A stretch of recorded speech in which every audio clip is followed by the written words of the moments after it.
ನಮಸ್ಕಾರ ವೀಕ್ಷಕರೇ, ವಾಟ್ಸಪ್ ದುನಿಯಾದಲ್ಲಿ ಎಷ್ಟೆಷ್ಟೋ ವಿಷಯಗಳು ನನಗೆ ಬರ್ತಾ ಇದೆ, ನಾನು ನಿಮಗೆ ತಿಳಿಸುವಂತ ಕೆಲಸ ಮಾಡ್ತಾ ಇದ್ದೀನಿ. ಅಂಥದ್ರಲ್ಲಿ ಇನ್ನೂ ಎಷ್ಟೆಷ್ಟೋ ವಿಷಯಗಳು ನಾನು ನಿಮಗೆ ತಿಳಿಸ್ತಾ ಇರ್ತೀನಿ.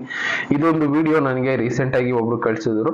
25ನೇ ತಾರೀಕು ಜನವರಿ 2025 ಅಂದ್ರೆ ಇನ್ನೊಂದು ತಿಂಗಳು ಕರೆಕ್ಟ್ ಆಗಿ ಎಲ್ಲಾ ಪ್ಲಾನೆಟ್ಸು, ಅಂದ್ರೆ ನಾವೀಗ ಮಾತಾಡ್ತೀವಲ್ಲ ಬುಧ, ಶುಕ್ರ, ಮಂಗಳ, ಗುರು, ಈ ತರ ಎಲ್ಲ ಈ ಎಲ್ಲಾ ಪ್ಲಾನೆಟ್ಸು ಒಂದೇ ಪಾತ್ ಅಲ್ಲಿ ನಿಂತ್ಕೊಳ್ಳುತ್ತೆ ಅಂತ ಕೆಲವೊಂದು ಪ್ರಿಡಿಕ್ಷನ್ಗಳು ನಡೀತಾ ಇದೆ. ಇದು ಸುಮಾರು ಸಾವಿರಾರು ವರ್ಷಕ್ಕೆ ಒಂದು ಸಲ ಆಗುವಂತ ಒಂದು ಅಪರೂಪದ ಒಂದು ಸಂಗತಿ ಅಂತಾನೆ ಹೇಳ್ತಾರೆ. ಈ ರೀತಿ ಪ್ಲಾನೆಟ್ಗಳು ಬಂದಾಗೆಲ್ಲ ಒಂದು ನೆಗೆಟಿವಿಟಿ ಇಲ್ಲ ಬೇರೆ ಬೇರೆ ರೀತಿ ರಿಯಾಕ್ಷನ್ಗಳು ಪ್ಲಾನೆಟ್ಗಳ ಮೇಲೆ ಆಗುತ್ತೆ. ಅಂದ್ರೆ ನಾವು ಒಂದು ಪ್ಲಾನೆಟ್ ಅಲ್ಲಿ ಇರೋದ್ರಿಂದ, ಭೂಮಿನ ಒಂದು ಪ್ಲಾನೆಟ್ ಅಂತ ಕನ್ಸಿಡರ್ ಮಾಡೋದ್ರಿಂದ ಇದ್ರ ಮೇಲೆ ಬೇರೆ ಬೇರೆ ರಿಯಾಕ್ಷನ್ ಗ್ರಹಗಳದ್ದು ಆಗಬಹುದು ಅನ್ನೋ ಒಂದು ಲೆಕ್ಕಾಚಾರ ಕೂಡ ಇದೆ. ಇದನ್ನ ಒಬ್ರು ನನಗೆ ಕಳಿಸಿದ್ರು, ಜನಕ್ಕೆ ಇದು ಅರ್ಥ ಆಗ್ಲಿ ಸರ್ ಅಂತ. ರೀಸೆಂಟ್ ಆಗಿ ಈ ವಿಷಯಗಳನ್ನ ನಾನು ಕೂಡ ನಾಸಾದವ್ರದ್ದು ಬೇರೆ ಬೇರೆ ಆರ್ಟಿಕಲ್ ಅಲ್ಲಿ ನೋಡಿದ್ದೆ. ನೆಕ್ಸ್ಟ್ ಇಯರ್ 2025 ಡೇಂಜರಸ್ ಇಯರ್ ಅಂತಾರಲ್ಲ, ಆ ಟೈಮ್ ನಲ್ಲಿ ಈ ರೀತಿ ಗ್ರಹಗಳೆಲ್ಲ ಒಂದೇ ಲೈನ್ ಅಲ್ಲಿ ನಿಂತ್ಕೊಳ್ಳುವಂತ ಸಂದರ್ಭ ಬರುತ್ತೆ ಅಂತ ಅದನ್ನ ಇವರು ಡೇಟ್ ಮೆನ್ಷನ್ ಮಾಡಿ ತಿಳಿಸಿದ್ರೆ. ಎಕ್ಸಾಕ್ಟ್ ಆಗಿ ನನಗೂ ಗೊತ್ತಿಲ್ಲ ಈ ಡೇಟ್ಗೆ ಆಗುತ್ತಾ ಅಂತ. ಬಟ್ ಆಸ್ಟ್ರೋನಾಮಿಕ್ ಇನ್ನು ಆಸ್ಟ್ರಾಲಜಿ ಇದೆಲ್ಲ ಸ್ಟಡಿ ಮಾಡ್ತಾ ಇರೋರು ಗೊತ್ತಿರಬಹುದು. ಒಟ್ಟಿನಲ್ಲಿ 2025 ಜನವರಿ 25ಕ್ಕೆ ಈ ಇನ್ಸಿಡೆಂಟ್ ಆಗುತ್ತೆ ಅಂತ ಹೇಳಿದ್ದಾರೆ. ನೋಡೋಣ ಈ ತರದ್ದು ಏನಾದ್ರು ಆಗುತ್ತಾ. ಆಸ್ಟ್ರಾಲಜಿ ಬಗ್ಗೆ ಗೊತ್ತಿರೋರು ತಿಳಿಸಿ, ಹೌದು ಈ ತರ ಆಗುತ್ತೆ ಅಂತ ನಿಮಗ್ ಗೊತ್ತಿದ್ರೆ, ಆಸ್ಟ್ರಾಲಜಿ ಗೊತ್ತಿರೋರು, ಏಕೆಂದ್ರೆ ಎಲ್ಲಾ ವಿಷಯನ ತಿಳ್ಕೊಳ್ಳೋದು ತುಂಬಾ ಕಷ್ಟ ಆಗುತ್ತೆ.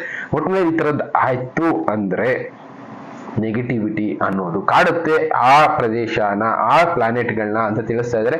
ಕೆಲವೊಂದು ನಾನು ಹೇಳಿದ್ನಲ್ಲ, ಮ್ಯಾಗ್ನೆಟಿಕ್ ಫೀಲ್ಡ್ ಅನ್ನೋದು ಒಂದು ಪ್ಲಾನೆಟ್ ಇಂದ ಇನ್ನೊಂದು ಪ್ಲಾನೆಟ್ಗೆ ಇಂಪ್ಯಾಕ್ಟ್ ಮಾಡೋ ಚಾನ್ಸಸ್ ಇರುತ್ತೆ. ಒಂದೇ ಒಂದು ಎಕ್ಸಾಂಪಲ್ ಕೊಟ್ಬಿಡ್ತೀನಿ. ಈಗ ಚಂದ್ರ ಹುಣ್ಣಿಮೆ ದಿನ ಏನಾಗುತ್ತೆ, ಸಮುದ್ರದ ಅಲೆಗಳು ರೈಸ್ ಆಗ್ತಾ ಹೋಗುತ್ತೆ. ಅದೇ ಅಮಾವಾಸ್ಯೆ ದಿನ ಭೂಮಿಯಿಂದ ಸ್ವಲ್ಪ ದೂರ ಇರ್ತಾನೆ, ಆ ಟೈಮ್ ನಲ್ಲಿ ಅಲೆಗಳ ಅಬ್ಬರ ಅನ್ನೋದು ಕಡಿಮೆ ಇರುತ್ತೆ.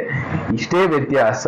ಅಲ್ಲಿ ಎರಡು ಗ್ರಹಗಳು, ಚಂದ್ರ ಉಪಗ್ರಹ ಆದ್ರೂ ಅದರಲ್ಲಿರೋ ಗ್ರಾವಿಟೇಷನಲ್ ಫೋರ್ಸ್, ಇನ್ನು ಈ ಕಡೆ ಭೂಮಿನಲ್ಲಿರೋ ಗ್ರಾವಿಟೇಷನಲ್ ಫೋರ್ಸ್ ಇಂದ ವೇರಿಯೇಷನ್ ಯಾವ ತರ ಉಂಟಾಗುತ್ತೆ ನೋಡಿದೀವಲ್ಲ. ಈಗ ಏನಾಗ್ತಾ ಇದೆ, ಎಲ್ಲಾ ಗ್ರಹಗಳು ಒಂದೇ ಪಾತಲ್ಲಿರೋದ್ರಿಂದ ಬೇರೆ ಬೇರೆ ವೇರಿಯೇಷನ್ ಆಗ್ಬೋದು. ನೋಡ್ಬೇಕು ಈ ತರದ್ದು ಏನಾಗುತ್ತೆ ಅಂತ. ಈ ಒಂದು ವಿಡಿಯೋ ನೋಡಿ. ಡ್ರೋನ್ ನ ಏರಿಯಾ 51 ಅಲ್ಲಿ ಆರಿಸ್ತಾರೆ. ಆರಿಸಿದ 2 ಸೆಕೆಂಡ್ ಆ ಕಾಂಪೌಂಡ್ ಗೇಟ್ ದಾಟಿ ಹೋಗಿದ್ 2 ಸೆಕೆಂಡ್ ನಲ್ಲಿ ಆ ಡ್ರೋನ್ ನ ಒಡೆದು ಬೀಳಿಸ್ತಾರೆ. ಅಂದ್ರೆ ಏರಿಯಾ 51 ಅಲ್ಲಿ ಎಷ್ಟು ಸ್ಟ್ರಾಂಗ್ ಆಗಿ ಮಿಲಿಟರಿ ಅನ್ನೋದು ವರ್ಕ್ ಮಾಡುತ್ತೆ ಅನ್ನೋದು ಈ ವಿಡಿಯೋದಿಂದ ಅರ್ಥ ಆಗುತ್ತೆ. ಯಾರೋ ಒಬ್ರು ಒಂದು ಪ್ರಯತ್ನ ಮಾಡಿದ್ದಾರೆ ಏರಿಯಾ 51 ಅಲ್ಲಿ. ನೋಡಿ, ಒಂದು ಟ್ರಯಲ್ ಪರ್ಪಸ್ಗೆ ಅಂತ ನಾನು ಒಂದು ಡ್ರೋನ್ ಆರ್ಬಿಡ್ತಾ ಇದ್ದೀನಿ. ಆ ಡ್ರೋನ್ 2 ಸೆಕೆಂಡ್ ನಲ್ಲಿ ಅಲ್ಲಿರುವಂತ ಮಿಲಿಟರಿ ನಾಶ ಮಾಡೋ ಕೆಲಸ ಮಾಡುತ್ತೆ. ಅಷ್ಟೊಂದು ಅಡ್ವಾನ್ಸ್ ಆಗಿದೆ ಅಮೆರಿಕನ್ ಮಿಲಿಟರಿ ಅನ್ನೋದು. ಆದ್ರೂ ಕೂಡ ಇಲ್ಲಿ ಹುಟ್ಟುವಂತ ಒಂದು ಪ್ರಶ್ನೆ ಏನ್ ಗೊತ್ತಾ, ಈ ಒಂದು 6 ತಿಂಗಳಿಂದ ನೂರಾರು ಡ್ರೋನ್ಸ್ಗಳು ಅಮೆರಿಕಾದಲ್ಲಿ ಕಾಣಿಸ್ಕೊಳ್ತಾ ಇದೆ. ಆದ್ರೂ ಅಮೆರಿಕ ಯಾಕೆ ಶೂಟ್ ಮಾಡೋದಕ್ಕೆ ಆಗ್ತಾ ಇಲ್ಲ, ಯಾಕೆ ಹೊಡೆದೋಡಿಸೋದಕ್ಕೆ ಆಗ್ತಾ ಇಲ್ಲ ಅನ್ನೋ ಪ್ರಶ್ನೆ ಇಲ್ಲಿ ಎಲ್ಲರಿಗೂ ಹುಟ್ಬಿಡುತ್ತೆ. ಹೌದಲ್ವಾ?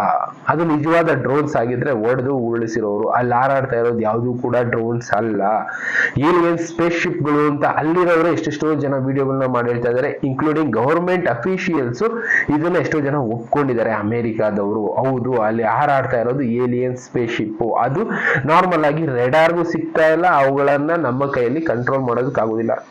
ಈ ವಿಡಿಯೋ ತೋರಿಸಿ ಹೇಳ್ತಾ ಇದ್ದಾರೆ. ಎಕ್ಸಾಂಪಲ್ ಯಾಕೆ ಅಂದ್ರೆ, ನಾರ್ಮಲ್ ಆಗಿ ಎಂತದ್ದೇ ಡ್ರೋನ್ ಆದ್ರೂ ಶೂಟ್ ಮಾಡಿ ಬಿಸಾಕೋದು ಇಲ್ಲ, ಅದನ್ನ ನಾಶ ಮಾಡೋ ಕೆಪಾಸಿಟಿ ಅಮೆರಿಕಾಗಿದೆ. ಆದ್ರೆ ಅವ್ರು ಮಾಡ್ತಾ ಇಲ್ಲ ಅಂದ್ರೆ, ಅದು ಅವ್ರ ಕೈಲಿ ಸಾಧ್ಯ ಇಲ್ಲ ಅಂದ್ರೆ, ಅದು ಪ್ರಪಂಚನ ಮೀರಿದಂತ ಶಕ್ತಿ ಆಗಿರ್ಬೇಕು, ನಮ್ಮಲ್ಲಿರುವಂತ ಶಕ್ತಿನ ಮೀರಿಸುವಂತ ಶಕ್ತಿ ಆಗಿರ್ಬೇಕು. ಅಂತ ಶಕ್ತಿಗಳು ಈಗ ಅಮೆರಿಕಾದಲ್ಲಿ ಸುತ್ತಾ ಇದೆ ಅನ್ನೋದೇ ಇದಕ್ಕೆ ಒಂದು ಸಾಕ್ಷಿ. ಒಟ್ಟಿನಲ್ಲಿ ಅಮೆರಿಕಾದಲ್ಲಿ ಆಗ್ತಾ ಇರುವಂತ ಡ್ರೋನ್ಸ್ ಹಾವಳಿ ಅನ್ನೋದಕ್ಕಿಂತ ಅಮೆರಿಕಾದಲ್ಲಿ ಓಡಾಡ್ತಾ ಇರೋದು ಎಲ್ಲ ಏಲಿಯನ್ ಸ್ಪೇಸ್ ಶಿಪ್ ಅನ್ನೋ ಒಂದು ಪ್ರಶ್ನೆ ಈಗಲೂ ಎಲ್ಲರಲ್ಲೂ ಇದೆ.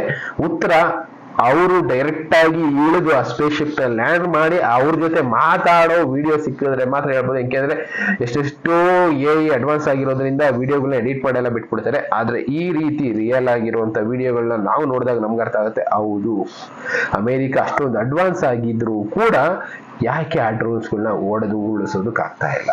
ಇಷ್ಟೇ ರೀಸನ್ನು. ಅವರ ಕೈ ಮೀರಿದ್ದನ್ನ ಯಾರು ಕೂಡ ಏನು ಮಾಡೋದಕ್ಕಾಗೋದಿಲ್ಲ.